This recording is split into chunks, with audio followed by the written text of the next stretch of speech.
مسرورا ومات موحدا والنور يهدي الحائرين ضياؤه وفي العشر المرسلين لواؤه وفي العشر المرسلين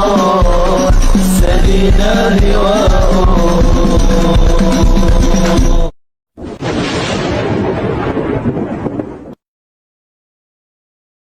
Assalamualaikum warahmatullahi wabarakatuh.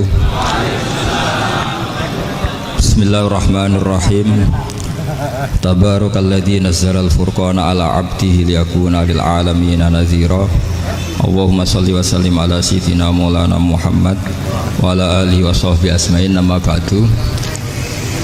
Semua pengurus PBNU yang saya hormati, semua habaib, semua ulama yang saya hormati, wabil khusus Kiai Haji Abdul Manan, Ketua Lembaga Dakwah PBNU, yang meskipun mondoknya hanya 3 bulan, ini sebetulnya problem, sehingga saya kesini ini sebetulnya tidak pernah merasa ibadah. Ini bukan dakwah, ini show dakwah. Jadi yang namanya dakwah itu ya orang-orang di kampung nggak bisa ngaji, diajarin ngaji. Seperti saya di Jogja, di Rembang. Kalau ini show dakwah. Dan ini ada agak kesalahan karena mondoknya hanya 3 bulan. Jadi tidak bisa bedakan mana dakwah, mana show dakwah. Ini jelas show itu. Mungkin yang benar-benar dakwah yang sekarang sedang bikin masjid di pedalaman Kalimantan, pedalaman Sulawesi, atau saudara-saudara kita yang di Korea. Saya kemarin di Korea, itu dakwah betul. Kalau ini agak-agak tontonan. Ya tapi masih bagus lah, melihat wajahnya habib ulama itu ibadah. Tapi begini ya, yang jelas saya berharap sekali, saya diundang sekali ini saja, jangan diulang. Karena mencintai ulama itu baik, tapi ngatur ulama itu dosa. Ini jadi ini harus dicatat. Jadi Imam Malik itu kalau diundang tuh marah, meskipun yang undang tuh seorang raja zaman itu, Harun ar-Rasyid. Beliau minta supaya Imam Malik baca Muwatta di istana untuk anak-anaknya, padahal seorang presiden mau ngajari anak-anaknya. Imam Malik marah, masyhur gitu. Al ilmu yu'ta la ya'ti. Ilmu disowani, ora kok ilmu yang sowan. Di mana-mana timba itu ke sumur apa sumur yang ketimba? Timba ke sumur. Ini agak kecelakaan. Pakai air pump. air pump katanya. Jadi udah banyak hal. Sehingga saya kata orang banyak itu di SK-kan PBNU, tapi itu tidak pernah saya pikir. Karena saya melakukan kebaikan itu sebelum dapat SK. Saya ngajar sebelum dapat SK, saya dakwah di mana-mana sebelum dapat apa? SK. SK saya langsung minallahi ta'ala, dari Allah Ta'ala. Jadi kalau PBNU niatnya ikrar bahwa orang yang sudah manfaat diangkat, itu saya terima. Tapi kalau merasa ngangkat saya, tak lawan di pengadilan itu. Karena saya sudah jadi kiai sebelum diangkat PBNU. Ya ini saksikan ya para muhibin saya. Jadi kalau SK itu ikrar, ngakui kalau Gus Bak manfaat, saya terima. Kan hanya ikrar saja, Pak. Tapi kalau merasa ngangkat dari bawah ke atas, itu tak lawan sampai apa? Pengadilan, sampai di akhirat. Tersangkanya ya yang sedang jabat sekarang. Tapi saya yakin enggak, Kiai Miftahul Ahyar itu orang alim, karena alumni Sidogiri dan menantunya Syekh Duki. Di antara gurunya itu pernah mbah mertua saya, karena istri saya orang Sidogiri. Beliau juga besanan sama keluarga Lasem, saya ini Durriyah Lasem. Pak Said Akil juga orang alim, mbah-mbahnya juga orang alim. Baru kemarin nyocokkan nasab sama saya, buyut-buyutnya beliau itu adik buyut saya, pernah cocokan sama saya, Gus saya sama tua mana, tua saya, buyut kamu adik buyut saya, kata saya gitu. Tapi saya tetap hormat sama beliau karena ya pernah sepuh umurnya setidaknya. Jadi saya ulang lagi, ngaji seperti ini itu sebetulnya lebih ke show, pertunjukan, supaya pertunjukan ini tidak dosa. Saya isi ngaji betulan tapi jangan diulang. Karena biasa ngaji rutin. Saya di Jogja tafsir Jalalain sudah juz 23. Pernah khatam hikam. Sekarang Nashihul Ibad separuh. Saya ngaji di Sidogiri Itkon, di Sarang Balaghatul Quran, di Hajen Lubul Usul, tapi sarahnya yang Thariqatul Usul, sarahnya Mbak Sahal Mahfud. Jadi baru di sini ngaji bersaing sama orang yang mondok berapa? 3 bulan. Ini masalah, masalah. Nggak boleh mondok itu harus buat tulis zaman. Tapi ya tidak apa-apa, mungkin laduni ya. Jadi kalau mondok cepet itu kemungkinannya apa? Laduni. Begini, tapi saya tertarik apa yang dikatakan Kiai Haji Abdul Manan tadi menyangkut kalimat tauhid. Saya ngaji di mana-mana bilang, kalau ngaji itu yang tahqiq itu detail. Detail itu bahasa Arabnya tahqiq. Jadi kita misalnya berpikir secara jernih, orang yang kafir 70 tahun itu pasti menjadi muslim karena melafadzkan la ilaha illallah. Dan itu bi ijma'il ulama. Semua ulama mengatakan demikian. Saya ulang lagi, itu bi ijma'il ulama. Karena mansus di Quran ada ayat qulil ladzina kafaru iyantahu yughfar lahum ma qad salaf. Kalau orang yang kafir 70 tahun bisa dihilangkan kekafirannya hanya dengan kalimat la ilaha illallah Muhammadur Rasulullah. Berarti kalimat ini statusnya apa? Penghilang kekafiran, apa? Penghilang kekafiran. Lalu ada kelompok yang mengatakan gara-gara kalimat la ilaha illallah dan pegang patok nisan itu orang menjadi kafir. Ini kan jadi paradok. Lafat yang kita statuskan sebagai penghilang kekafiran dengan lafat yang sama orang menjadi kafir. Itu nggak ketemu nalar. Mbok nalar paling apapun tetap nggak ketemu. Kecuali tadi ya dalilnya pokoknya ngotot tadi. Itu memang kacau itu. Tapi alhamdulillah mereka insya Allah ya sadar. Kamu jangan bayangkan mereka tidak sadar terus, berarti kamu doanya jelek. Bisa saja mereka sudah ingin sadar, berhubung digojlok ini terus nggak jadi sadar. Jadi jangan-jangan salah kita karena sering gojlok sehingga yang mau sadar jadi tidak apa? Nggak sadar. Saya tadi jam 10 sampai setengah 2 masih ngajar di pondok saya. Saya ngajar tafsir masih di Rembang sana saya. Terus saya ke Semarang, Delalah Muyassar. Ya mungkin agak-agak keramat, jadi tetap jam 3:4 saya bisa ketemu Habib Umar Hafid. Saya beberapa menit ya diskusi tentang manhaj beliau, dan kebetulan saya sering belajar kitab beliau sama alumni Darul Mustafa. Meskipun saya tidak pernah ke sana, tapi saya tahu betul mazhab beliau karena al arwah junudun apa mujannada. Begini, saya sering dingetikani Mbah Mun, politik tidak jelas itu bagian dari kejelasan. Ini yang perlu dicatat. Jadi politik tidak jelas itu bagian dari apa? Kejelasan. Misalnya begini, siapa yang mengira Khalid bin Walid yang sangat musuhi Rasulullah, dia panglima orang kafir ketika ngalahkan Rasulullah di perang Uhud, akhirnya Khalid bin Walid masuk apa? Islam. Begitu juga Wahsy, qatilu ahabbin nasi ila Rasulillah, pembunuh Said Hamzah, akhirnya juga masuk Islam. Begitu juga Abu Sufyan, dia pemimpin besar kafir Mekah ketika perang Badar, ketika perang Khandaq, akhirnya juga Islam dan menjadi mertua Rasulullah SAW. Dari fakta ini kemudian banyak ulama alim yang ngambil sikap itu ya coro Jawa itu anggang-anggang. Anggang-anggang itu gak tegas, tapi gak tegas dari rumusan ilmu yang detail. Saya ulang lagi, gak tegas tapi dari rumusan ilmu yang apa? Detail. Bisa saja orang yang sekarang kafir suatu saat mukmin atau muslim. Bisa saja yang sekarang sedang fasik suatu saat soleh. Bisa saja yang mondok 3 bulan Rois PB NU. Sementara yang mondok lama kadang Kiai RT. Tapi itu hanya hukum duniawi. Saya yakin yang Kiai RT ini PBNU di akhirat. Karena mondoknya lebih apa? Lama. Itu tak jamin. Saya juga berencana memimpin NU di akhirat saja, bukan di dunia. Makanya saya mohon SK itu berakhir muktamar mendatang. Karena saya sudah kiai sebelum diangkat. Makanya saya ulang-ulang, kalau pengangkatan itu niatnya ikrar, saya terima. Tapi kalau niatnya ngangkat, tak gugat di pengadilan.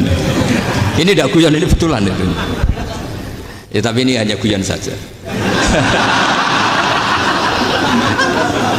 Nah, ini penting saya utarakan teori ngaji ya.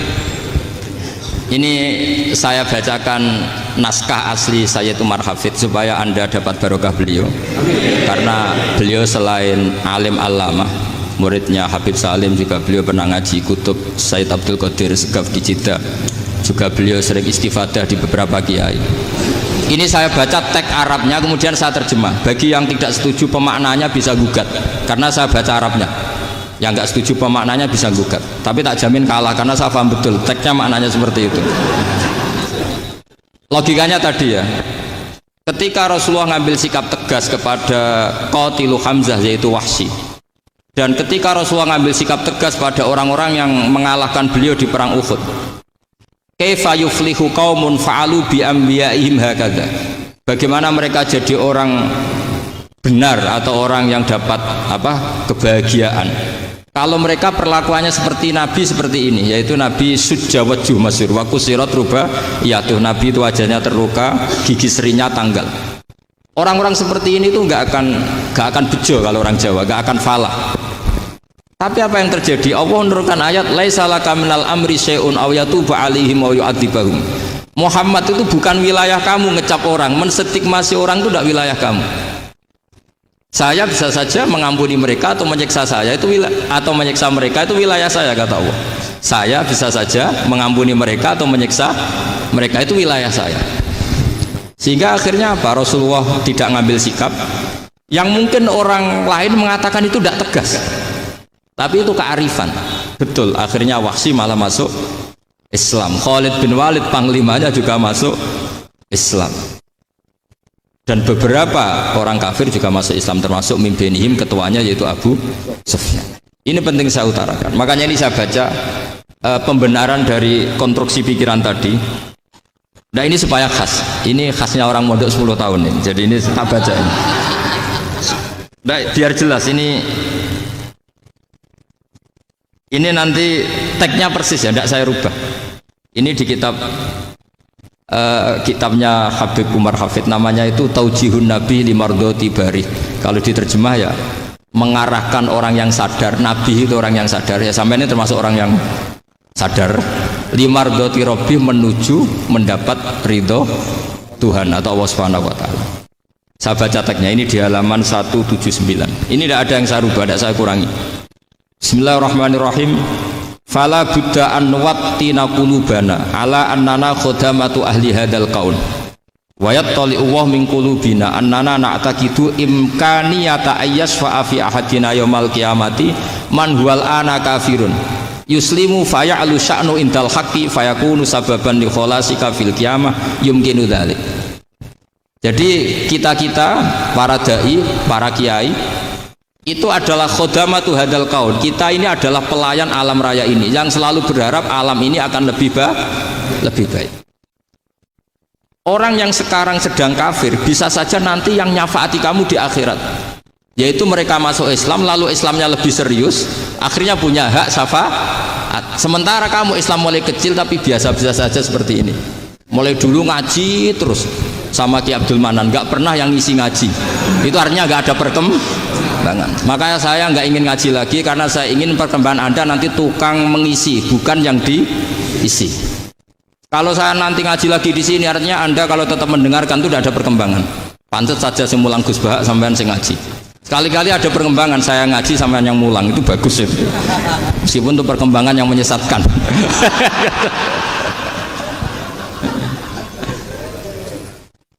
Ini penting saya utarakan. Ini dawuhnya Said Umar ya. Orang yang sekarang sedang kafir bisa saja orang ini nanti nyafaati kamu. Yaitu beliau orang ini Islam, kemudian Islamnya serius, maka punya hak syafaat. Sementara kamu Islamnya biasa-biasa saja. Itu masyhur kayak Sayyidina Umar. Sayyidina Umar Islam di hari itu langsung makomnya makom yang a'la. sehingga mengalahkan yang sudah Islam lebih lama. Karena Islamnya Umar itu menjadi izzatul Islam betul. Makanya jangan benci orang tegas teman-teman, kadang ya ada baiknya. Abu Bakar itu sudah Islam tapi layinal janib, orangnya santun. Kalau dipisoi orang yang menengahi lah, kira-kira seperti itu. Begitu juga Bilal, Ammar, Suhaib. Singkat cerita, Rasulullah itu sering dibully ya, sering disiksa orang-orang kafir. Rasulullah berharap, wah kalau yang Islam gini terus repot. Melihat Umar ini petarung di pasar Uka, dia dapat uang itu kalau tarung, menangan. Kata Rasulullah, kalau ini yang Islam ya bagus. Beliau berdoa, Allahumma aizal Islam bi Umar. Itu kira-kira 2 hari dari doa beliau, Umar masuk Islam. Itu pertama masuk Islam itu orang-orang kafir diparani. Kalau kamu ganggu Rasulullah Muhammad tak bunuh. Semenjak itu orang kafir yang gentenan sembunyi. Sehingga kata para mereka yang Islam selalu jaya mut aslama Umar, ketika Umar masuk Islam. Itu dalam 1 hari Islam itu Rasulullah sudah ngendikan Umar yang Islam sehari ini imannya kalau ditimbang separuh ahli dunia masih unggul sama Islamnya Umar. Nah bisa saja seperti itu. Jadi saya minta sama teman-teman yang mencintai ilmu, tidak tegas itu bagian dari ketegasan dalam ilmiah. Karena kita ini tidak mengendalikan dunia, tidak mengendalikan hidayat, hanya Allah piyambak yang ngasih hidayat. Maka sikap kita laisa laka minal amri syai'un aw yatuba alaihim aw yu'adzibahum. Rasulullah yang ahabbul khalqi ilallah saja tidak boleh tegas karena semuanya potensi itu ada. Cuma kita tegas dalam kebenaran saja, tapi nggak perlu tegas dalam mengawal kebenaran. Kenapa demikian? Karena Islam ini agama yang akan dijaga Allah ila yaumil. Yang jaga Islam bukan PBNU, bukan PP Muhammadiyah, bukan kiai. Yang menjaga Islam namun Allah Subhanahu wa ta'ala. Makanya Sayyidina Umar itu kalau disuruh mikir Islam itu nggak mau betul. Masyhur itu dalam tarikh. Umar mimpin itu sukses, banyak futuhat. Singkat cerita akhirnya orang tuh kelangenan, wah kalau Umar meninggal kayak apa. Sehingga Abdullah bin Umar setiap jalan-jalan tuh dibully. Kalau sekarang dibully, ya Abdullah bin Umar, bapak kamu itu gimana? Sudah sepuh mau meninggal kok tidak suksesi. Kalau saja ada orang penggembala kemudian meninggalkan kambingnya di hutan, kamu anggap orang yang mudoyi enggak, menyia-nyiakan kambing itu enggak? Ya iya, kata Abdullah bin Umar. Apalagi amru hadil umat ini mau ditinggal gelanggang, nanti suatu saat Umar meninggal. Boyo suksesi supaya jelas. Logika itu diaturkan ke Umar radhiyallahu anhu, ke Sayyidina Umar. Pertama Umar agak tertarik dengan logika itu. Lama-lama beliau marah. Tidak jadi. Saya tetap tidak akan istikhlaf, tidak akan suksesi. Dan saya tidak akan mikir Islam katanya. Islam akan diurus oleh Allah Subhanahu. Terus beliau ngendikan, Islam ini jalan ketika ditinggal Abu Bakar. Bahkan ketika ditinggal ahabbul khalqi ilallah akramul khalqi indallah, yaitu Rasulullah Muhammad sallallahu alaihi wasallam. Coba Islam dulu dipimpin Abdul Qadir ketua wali, dipimpin Wali Songo, dipimpin orang top-top. Sekarang dipimpin mondok 3 bulan jalan. Karena Islam yang ngatur Allah Subhanahu wa ta'ala. Jadi ini penting. Loh coba ustadz tuh banyak yang nggak bisa ngaji loh. Tapi ya laku ya nggak masalah. Loh saya kemarin di Korea seminggu. Itu TKI jadi khotib, ada yang jadi mufti, ada yang jadi suriah. Itu ada yang di sana jadi suriah, pulang ke kampung angon kambing lagi. Loh itu teman saya kenal. Suriah Korea. Iya suriah Korea tapi. Artinya gini, bahkan masjid semua yang di Korea itu didirikan oleh TKI dan TKW. Mereka digerakkan Allah untuk mikir agama, karena agama ini milik Allah. TKI saja mikir. Makanya ini penting, yo dakwah tapi tauhidnya sing kenceng, jangan dakwah kenceng tauhidnya kendor. Itu bahaya betul. Saya ulang lagi ya, ini dawuh Habib Umar. Jadi kata beliau, fala budda an wattina qulubana. Kita harus yakin seyakin-yakinnya bahwa semua kemungkinan itu mungkin. Makanya masyhur dalam tarikh ketika kafir Quraisy mau disiksa oleh para malaikat karena mereka sering menyakiti Nabi, kata Nabi gimana? Jangan. Saya berharap kalau bapaknya tidak mukmin, suatu saat anaknya mukmin. Masyhur dalam tarikh. Musuh Nabi besar siapa? Walid bin Mughirah. Punya anak Khalid bin Walid. Abu Lahab punya anak Darrah, itu mukminah yang baik. Abu Jahal punya anak Ikrimah, itu mukmin yang baik. Di Indonesia lebih hebat lagi. Bapaknya ra iso maca Quran, anaknya hafid. Bapaknya utun ratamat SD, anaknya jadi dekan. Di Indonesia banyak orang nggak siapa-siapa, anaknya jadi presiden, anaknya jadi menteri. Artinya jangan karena bapaknya kafir kamu nganggap anak turunnya pasti selalu kafir. Teori itu sudah salah zaman Rasulullah.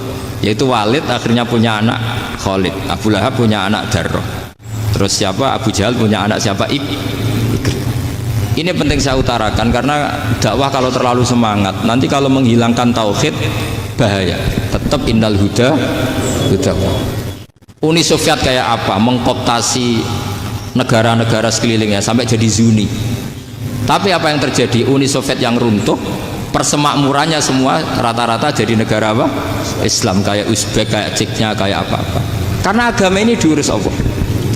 Sehingga kalau dalam, tapi kamu ngitmai agama nggak apa-apa. Makanya istilahnya Habib Umar, khodamah itu pelayan, nggak apa-apa. Kita ngitmai agama itu nggak apa-apa.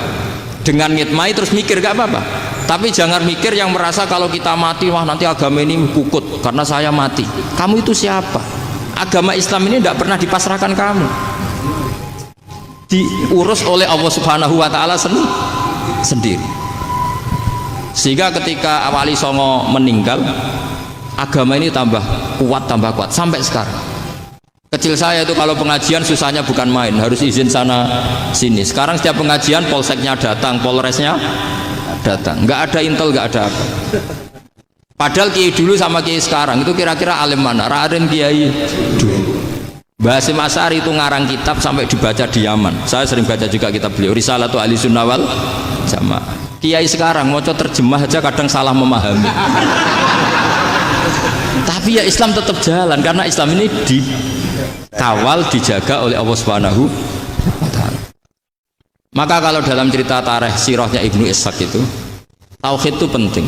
Beliau cerita begini, Sayyid Abdullah itu namanya Abdullah bin Abdul Muthalib. Kita tahu kenangannya Rasulullah terbanyak itu bukan dengan Sayyid Abdullah tapi dengan Sayyid Abdul Muthalib, dengan mbahnya. Karena Nabi itu mulai kecil dirawat oleh siapa? Mbahnya. Yaitu yang disebut Nabi ketika 2 bulan kan abahnya sudah meninggal. Ya saya baca ya, pakai bahasa Arab biar jadi bid'ah. Nanti kalau bahasa Indonesia ada bid'ah.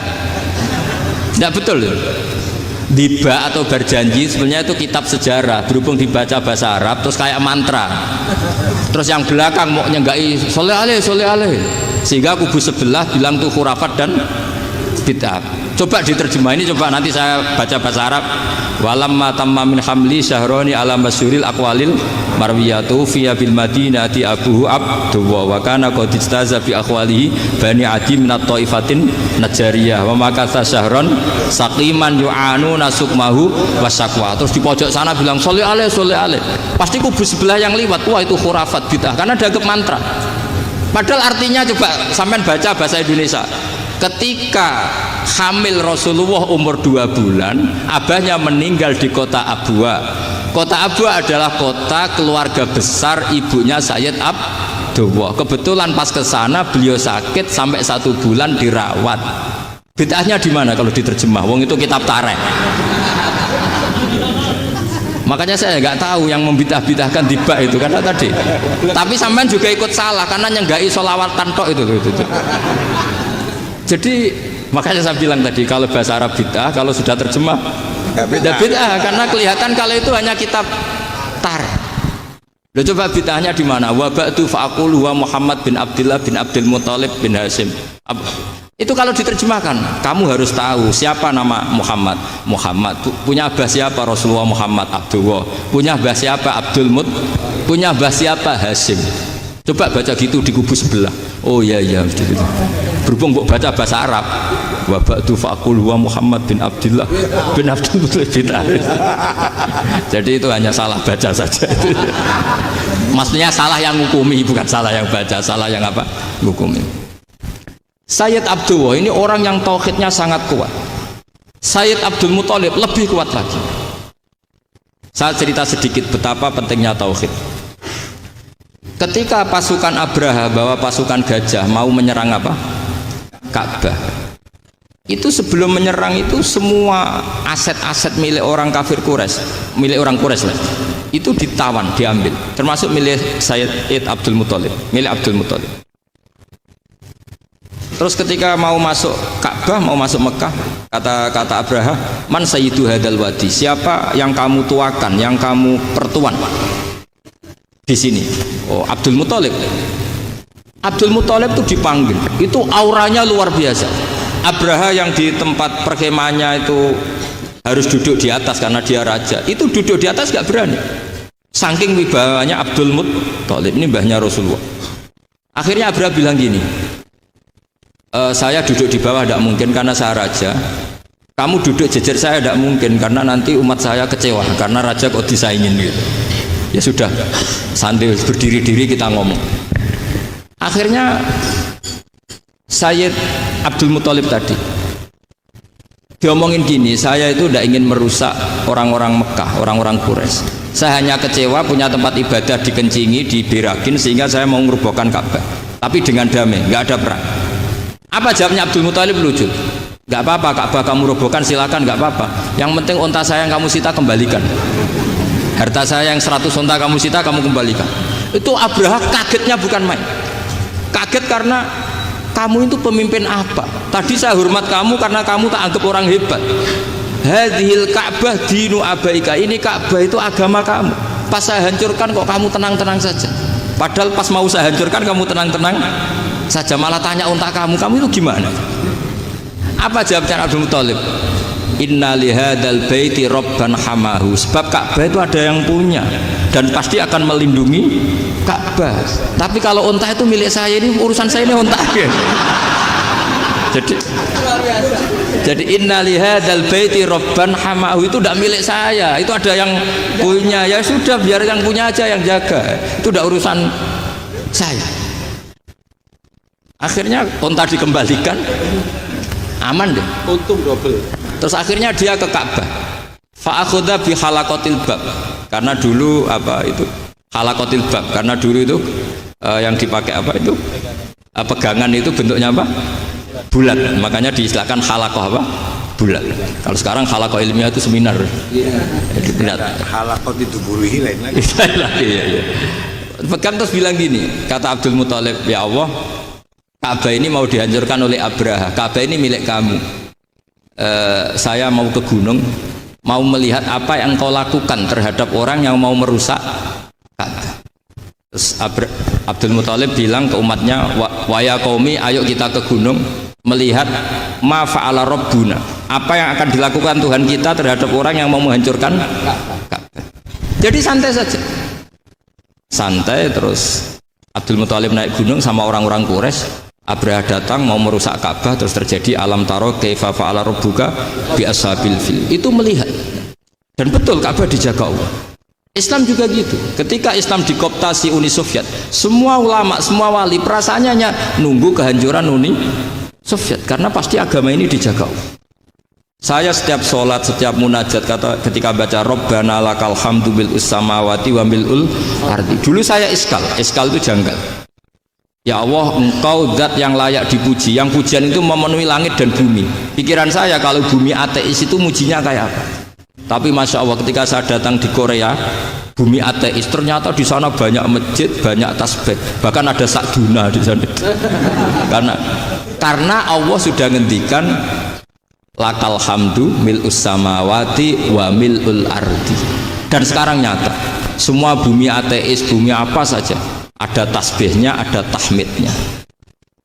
Makanya sadaqallahul azim ketika ngendikan sanurihim ayatina fil afaq walladzi arsala rasulahu bil huda dinil haqqi liyuzhirahu 'alad dini kulli. Makanya saya mohon sekali bahwa agama ini harus kamu khidmah.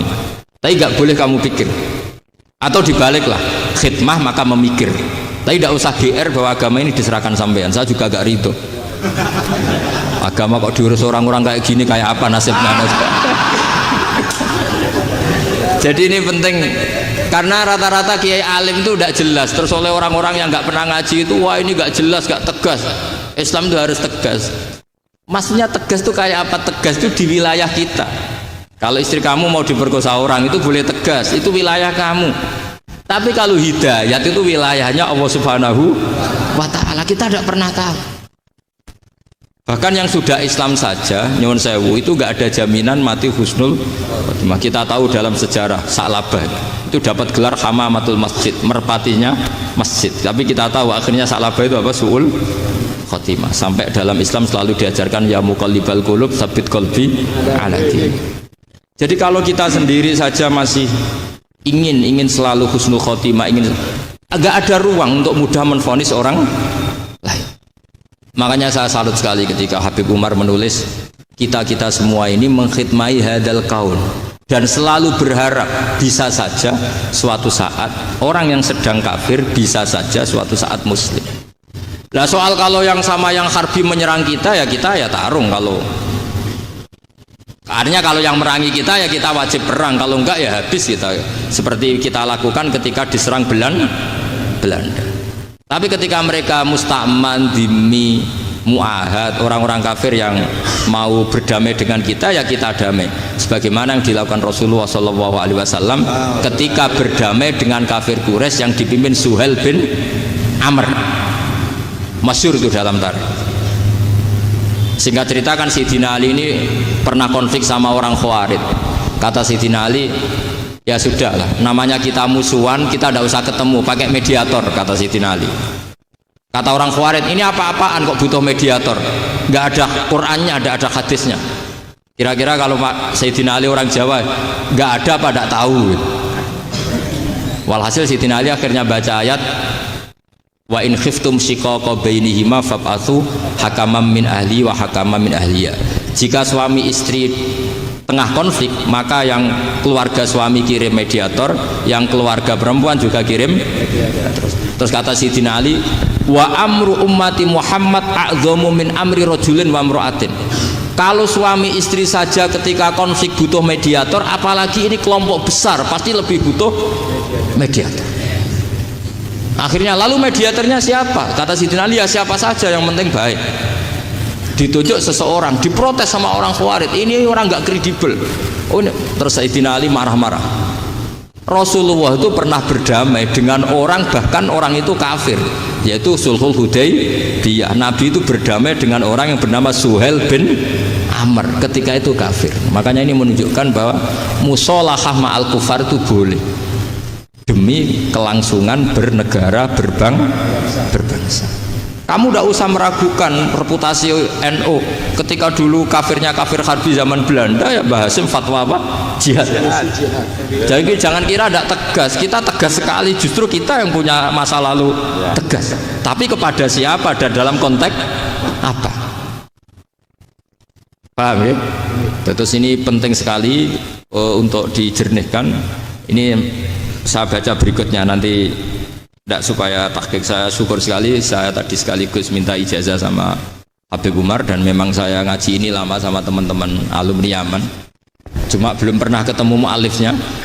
Tadi saya ketemu minta ijazah itu dan beliau senang sekali, bahkan sempat bikin tulisan di kitab saya ini. Sama tidak perlu baca, karena kalau bisa ya biasa, kalau tidak bisa malu ya sudah, tidak usah tidak usah baca.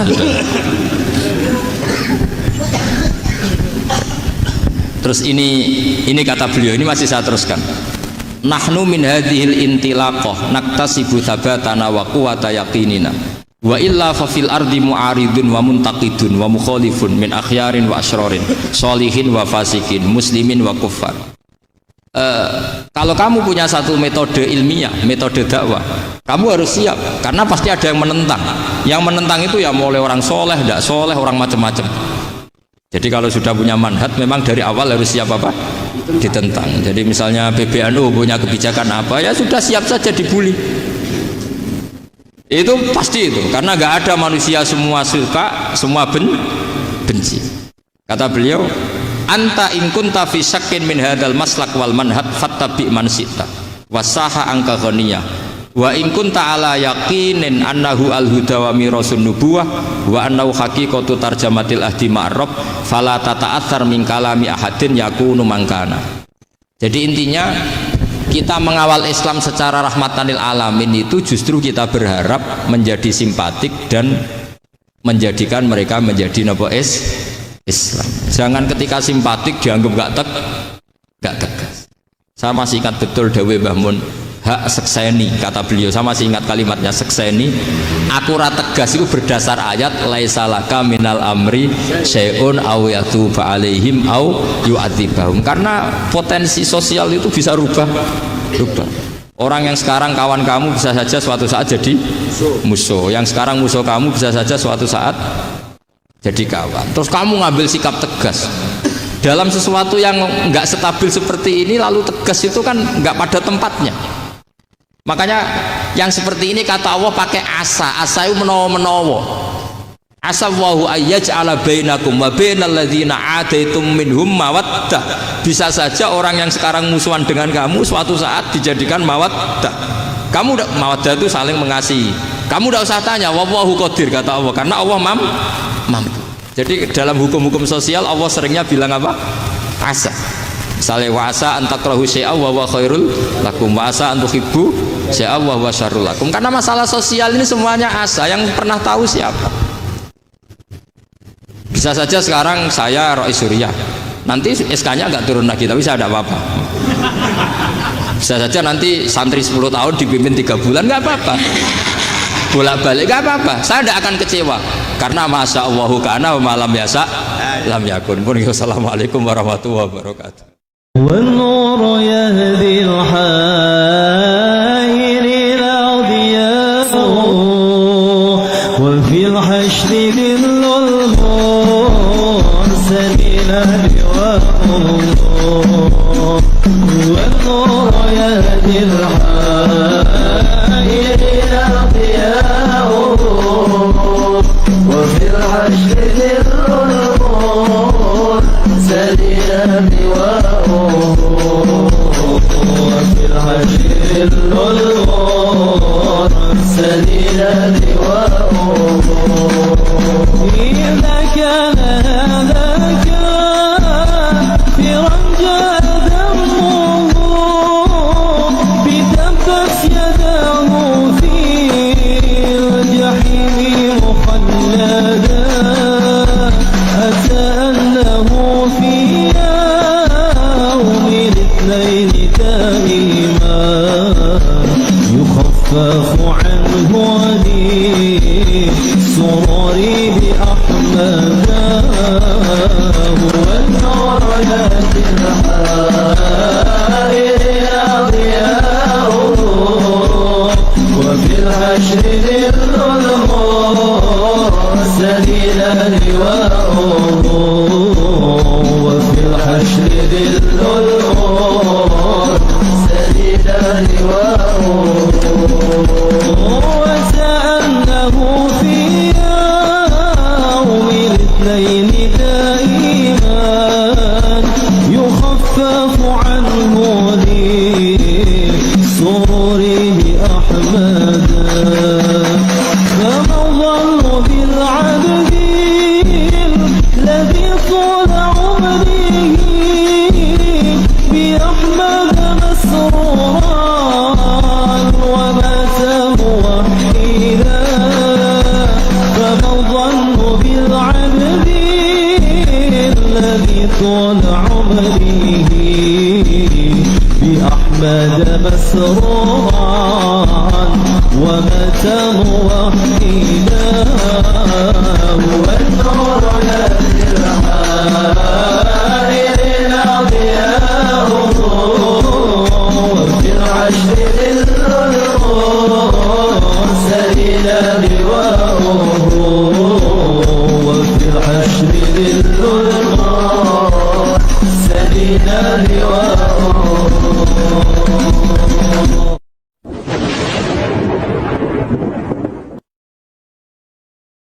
Assalamualaikum warahmatullahi wabarakatuh. Bismillahirrahmanirrahim. Tabarakalladzi nazzala al-furqana ala 'abdihi liyakuna lil 'alamin nadhira. Allahumma shalli wa sallim ala sayyidina Maulana Muhammad wa ala alihi wa sahbihi asma'in. Nama ba'du. Semua pengurus PBNU yang saya hormati, semua habaib, semua ulama yang saya hormati, wabil khusus Kiai Haji Abdul Manan, Ketua Lembaga Dakwah PBNU, yang meskipun mondoknya hanya 3 bulan. Ini sebetulnya problem, sehingga saya kesini ini sebetulnya tidak pernah merasa ibadah. Ini bukan dakwah, ini show dakwah. Jadi yang namanya dakwah itu ya orang-orang di kampung nggak bisa ngaji diajarin ngaji, seperti saya di Jogja, di Rembang. Kalau ini show dakwah, dan ini ada agak kesalahan karena mondoknya hanya 3 bulan. Jadi tidak bisa bedakan mana dakwah, mana show dakwah. Ini jelas show itu. Mungkin yang benar-benar dakwah yang sekarang sedang bikin masjid di pedalaman Kalimantan, pedalaman Sulawesi, atau saudara-saudara kita yang di Korea. Saya kemarin di Korea itu dakwah betul. Kalau ini agak-agak tontonan. Ya tapi masih bagus lah, melihat wajahnya Habib ulama itu ibadah. Tapi begini ya, yang jelas saya berharap sekali, saya diundang sekali ini saja, jangan diulang. Karena mencintai ulama itu baik, tapi ngatur ulama itu dosa. Jadi ini harus dicatat. Jadi Imam Malik itu kalau diundang tuh marah, meskipun yang undang itu seorang raja zaman itu, Harun ar-Rasyid. Beliau minta supaya Imam Malik baca Muwatta di istana untuk anak-anaknya, padahal seorang presiden mau ngajari anak-anaknya. Imam Malik marah, masyhur gitu, al ilmu yu'ta la ya'ti, ilmu disowani, orang kok ilmu yang sowan. Di mana-mana timba itu ke sumur apa sumur yang ketimba? Timba ke sumur. Ini agak kecelakaan. Pakai air pump. Oh ya, air pump katanya. Jadi udah banyak hal lain. Sehingga saya kata orang banyak itu di SK-kan PBNU, tapi itu tidak pernah saya pikir. Karena saya melakukan kebaikan itu sebelum dapat SK. Saya ngajar sebelum dapat SK, saya dakwah di mana-mana sebelum dapat apa? SK. SK saya langsung minallahi ta'ala, dari Allah Ta'ala. Jadi kalau PBNU niatnya ikrar bahwa orang yang sudah manfaat diangkat, itu saya terima. Tapi kalau merasa ngangkat saya, tak lawan di pengadilan itu. Karena saya sudah jadi kiai sebelum diangkat PBNU. Ya ini saksikan ya para muhibin saya. Jadi kalau SK itu ikrar, ngakui kalau Gus Bak manfaat, saya terima. Kan hanya ikrar saja, Pak. Tapi kalau merasa ngangkat dari bawah ke atas, itu tak lawan sampai apa? Pengadilan, sampai di akhirat. Tersangkanya ya yang sedang jabat sekarang itu. Tapi saya yakin enggak, Kiai Miftahul Ahyar itu orang alim, karena alumni Sidogiri dan menantunya Syekh Duki. Di antara gurunya itu pernah mbah mertua saya, karena istri saya orang Sidogiri. Beliau juga besanan sama keluarga Lasem, saya ini Durriyah Lasem. Pak Said Akil juga orang alim, mbah-mbahnya juga orang alim. Baru kemarin nyocokkan nasab sama saya. Buyut-buyutnya beliau itu adik buyut saya, pernah cocokkan sama saya. Gus, saya sama saya tua mana? Tua saya, buyut kamu adik buyut saya, kata saya gitu. Tapi saya tetap hormat sama beliau karena ya pernah sepuh umurnya setidaknya. Jadi saya ulang lagi, ngaji seperti ini itu sebetulnya lebih ke show, pertunjukan. Supaya pertunjukan ini tidak dosa, saya isi ngaji betulan. Tapi jangan diulang. Karena biasa ngaji rutin. Saya di Jogja tafsir Jalalain sudah juz 23. Pernah khatam hikam. Sekarang Nashahul Ibad separuh. Saya ngaji di Sidogiri Itkon, di Sarang Balaghatul Quran, di Hajen Lubul Usul, tapi sarahnya yang Thariqatul Usul, sarahnya Mbah Sahal Mahfud. Jadi baru di sini ngaji bersaing sama orang yang mondok berapa? 3 bulan. Ini masalah. Masalah. Nggak boleh mondok itu harus buat tulis zaman. Tapi ya tidak apa-apa, mungkin laduni ya. Jadi kalau mondok cepet itu kemungkinannya apa? Laduni. Begini, tapi saya tertarik apa yang dikatakan Kiai Haji Abdul Manan tadi, menyangkut kalimat tauhid. Saya ngaji di mana-mana bilang, kalau ngaji itu yang tahqiq itu detail. Detail itu bahasa Arabnya tahqiq. Jadi kita misalnya berpikir secara jernih, orang yang kafir 70 tahun itu pasti menjadi muslim karena melafadzkan la ilaha illallah, dan itu bi ijma'il ulama. Semua ulama mengatakan demikian. Saya ulang lagi, itu bi ijma'il ulama, karena mansus di Quran ada ayat qulil ladzina kafaru iyantahu yughfar lahum ma qad salaf. Kalau orang yang kafir 70 tahun bisa dihilangkan kekafirannya hanya dengan kalimat la ilaha illallah Muhammadur Rasulullah, berarti kalimat ini statusnya apa? Penghilang kekafiran. Apa? Penghilang kekafiran.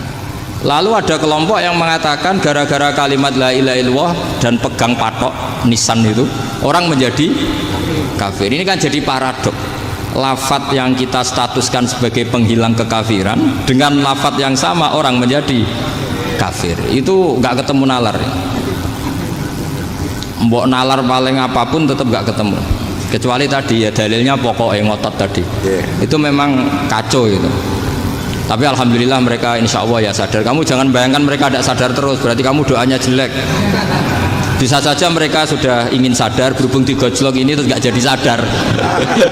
Jadi jangan-jangan salah kita karena sering gojlok sehingga yang mau sadar jadi tidak apa? Nggak sadar. Saya tadi jam 10 sampai setengah 2 masih ngajar di pondok saya ngajar tafsir, masih di Rembang sana saya. Terus saya ke Semarang, Delalah Muyassar, ya mungkin agak-agak keramat, jadi tetap jam 3:4 saya bisa ketemu Habib Umar Hafid. Saya beberapa menit ya diskusi tentang manhaj beliau, dan kebetulan saya sering belajar kitab beliau sama alumni-alumni Darul Mustafa. Meskipun saya tidak pernah ke sana, tapi saya tahu betul mazhab beliau karena al arwah junudun apa? Mujannada. Begini, saya sering dingendikani Mbah Mun, politik tidak jelas itu bagian dari kejelasan. Ini yang perlu dicatat. Jadi politik tidak jelas itu bagian dari apa? Kejelasan. Misalnya begini, siapa yang mengira Khalid bin Walid yang sangat musuhi Rasulullah, dia panglima orang kafir ketika ngalahkan Rasulullah di perang Uhud, akhirnya Khalid bin Walid masuk apa? Islam. Begitu juga Wahsy, qatilu ahabbin nasi ila Rasulillah, pembunuh Sayyid Hamzah, akhirnya juga masuk Islam. Begitu juga Abu Sufyan, dia pemimpin besar kafir Mekah ketika perang Badar, ketika perang Khandaq, akhirnya juga Islam dan menjadi mertua Rasulullah Shallallahu Alaihi Wasallam. Dari fakta ini kemudian banyak ulama alim yang ngambil sikap itu ya coro Jawa itu anggang-anggang. Anggang-anggang itu gak tegas, tapi gak tegas dari rumusan ilmu yang detail. Saya ulang lagi, gak tegas tapi dari rumusan ilmu yang apa? Detail. Bisa saja orang yang sekarang kafir suatu saat mukmin atau muslim. Bisa saja yang sekarang sedang fasik suatu saat soleh. Bisa saja yang mondok 3 bulan Rois PB NU. Sementara yang mondok lama kadang KRT. Tapi itu hanya hukum duniawi. Saya yakin yang KRT ini PBNU di akhirat. Karena mondoknya lebih apa? Lama. Itu tak jamin. Saya juga berencana memimpin NU di akhirat saja, bukan di dunia. Makanya saya mohon SK itu berakhir muktamar mendatang. Karena saya sudah kiai sebelum diangkat. Makanya saya ulang-ulang, kalau pengangkatan itu niatnya ikrar, saya terima. Tapi kalau niatnya ngangkat, tak gugat di pengadilan. Ini tidak guyon, ini betulan itu. Ya, tapi ini hanya guyon saja. Nah, ini penting saya utarakan teori ngaji ya. Ini saya bacakan naskah asli Sayyid Umar Hafid supaya Anda dapat barokah beliau. Karena beliau selain alim allamah, muridnya Habib Salim, juga beliau pernah ngaji kutub Sayyid Abdul Qadir Segaf di Jeddah. Juga beliau sering istifadah di beberapa kiai. Ini saya baca teks Arabnya, kemudian saya terjemah. Bagi yang tidak setuju pemaknanya bisa gugat, karena saya baca Arabnya. Yang nggak setuju pemaknanya bisa gugat, tapi tak jamin kalah karena saya paham betul teksnya maknanya seperti itu.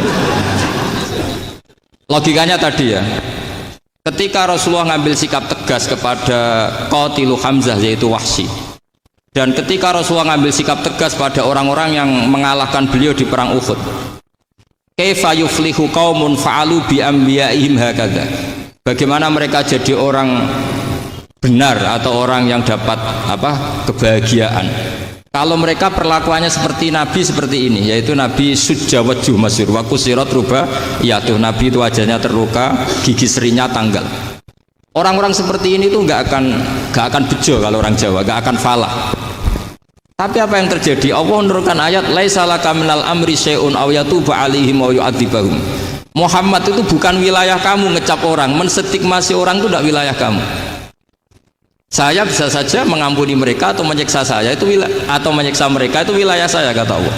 Saya bisa saja mengampuni mereka atau menyiksa mereka itu wilayah saya. Sehingga akhirnya apa? Rasulullah tidak ngambil sikap yang mungkin orang lain mengatakan itu tidak tegas. Tapi itu kearifan. Betul, akhirnya Wahsy malah masuk Islam. Khalid bin Walid panglimanya juga masuk Islam.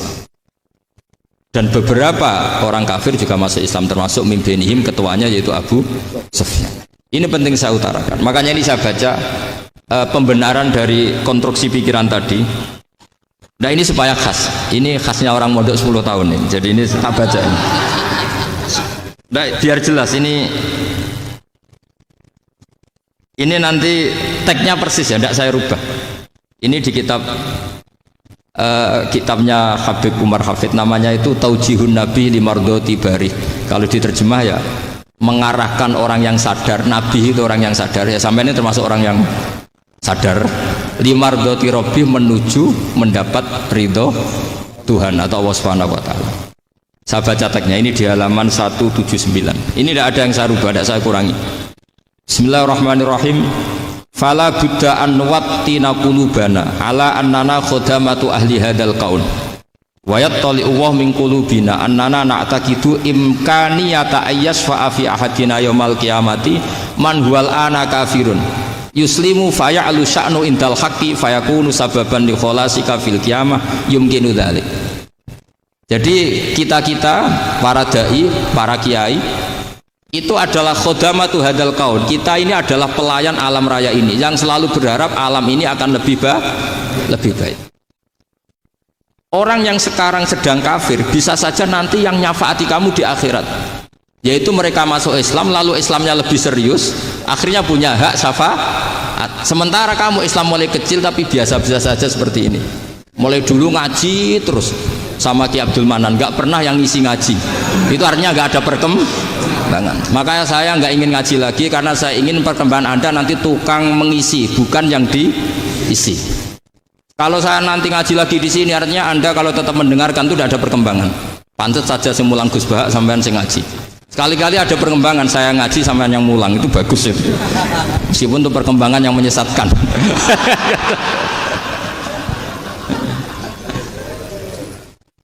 Ini penting saya utarakan. Ini dawuhnya Said Umar ya. Orang yang sekarang sedang kafir bisa saja orang ini nanti nyafaati kamu. Yaitu beliau orang ini Islam, kemudian Islamnya serius, maka punya hak syafaat. Sementara kamu Islamnya biasa-biasa saja. Itu masyhur kayak Sayyidina Umar. Sayyidina Umar Islam di hari itu langsung makomnya makom yang a'la, sehingga mengalahkan yang sudah Islam lebih lama. Karena Islamnya Umar itu menjadi izzatul Islam betul. Makanya jangan benci orang tegas teman-teman, kadang ya ada baiknya. Abu Bakar itu sudah Islam tapi layinal janib, orangnya santun. Kalau dipisoi orang yang menengahi lah, kira-kira seperti itu. Begitu juga Bilal, Ammar, Suhaib. Singkat cerita, Rasulullah itu sering dibully ya, sering disiksa orang-orang kafir. Rasulullah berharap, wah kalau yang Islam gini terus repot. Melihat Umar ini petarung di pasar Uka, dia dapat uang itu kalau tarung, menangan. Kata Rasulullah, kalau ini yang Islam ya bagus. Beliau berdoa, Allahumma aizal Islam bi Umar. Itu kira-kira 2 hari dari doa beliau, Umar masuk Islam. Itu pertama masuk Islam itu orang-orang kafir diparani. Kalau kamu ganggu Rasulullah Muhammad tak bunuh. Semenjak itu orang kafir yang gentenan sembunyi. Sehingga kata para mereka yang Islam selalu jaya mut aslama Umar, ketika Umar masuk Islam. Itu dalam satu hari Islam itu Rasulullah sudah ngendikan Umar yang Islam sehari ini imannya kalau ditimbang separuh ahli dunia masih unggul sama Islamnya Umar. Nah bisa saja seperti itu. Jadi saya minta sama teman-teman yang mencintai ilmu, Tidak tegas itu bagian dari ketegasan dalam ilmiah, karena kita ini tidak mengendalikan dunia, tidak mengendalikan hidayat, hanya Allah piyambak yang ngasih apa? Hidayat. Maka sikap kita laisa laka minal amri syai'un aw yatuba alaihim aw yu'adzibahum. Rasulullah yang ahabbul khalqi ilallah saja tidak boleh tegas karena semuanya potensi itu ada. Cuma kita tegas dalam kebenaran saja, tapi nggak perlu tegas dalam mengawal kebenaran. Kenapa demikian? Karena Islam ini agama yang akan dijaga Allah ila yaumil. Yang jaga Islam bukan PBNU, bukan PP Muhammadiyah, bukan kiai. Yang menjaga Islam namun Allah Subhanahu wa taala. Makanya Sayyidina Umar itu kalau disuruh mikir Islam itu gak mau betul. Masyhur itu dalam tarikh-tarikh. Umar mimpin itu sukses, banyak futuhat. Singkat cerita akhirnya orang tuh kelangenan, wah kalau Umar meninggal kayak apa? Sehingga Abdullah bin Umar setiap jalan-jalan tuh dibully. Kalau sekarang dibully, ya Abdullah bin Umar, bapak kamu itu gimana? Sudah sepuh mau meninggal kok tidak suksesi. Kalau saja ada orang penggembala kemudian meninggalkan kambingnya di hutan, kamu anggap orang yang mudoyi enggak, menyanyiakan kambing itu enggak? Ya iya, kata Abdullah bin Umar. Apalagi amru hadil umat ini mau ditinggal gelanggang, nanti suatu saat Umar meninggal, boyo suksesi supaya jelas. Logika itu diaturkan ke Umar radhiyallahu anhu, ke Sayyidina Umar. Pertama Umar agak tertarik dengan logika itu. Lama-lama beliau marah. Tidak jadi. Saya tetap tidak akan istikhlaf, tidak akan suksesi. Dan saya tidak akan mikir Islam, katanya. Islam akan diurus oleh Allah Subhanahu. Terus beliau ngendikan, Islam ini jalan ketika ditinggal Abu Bakar.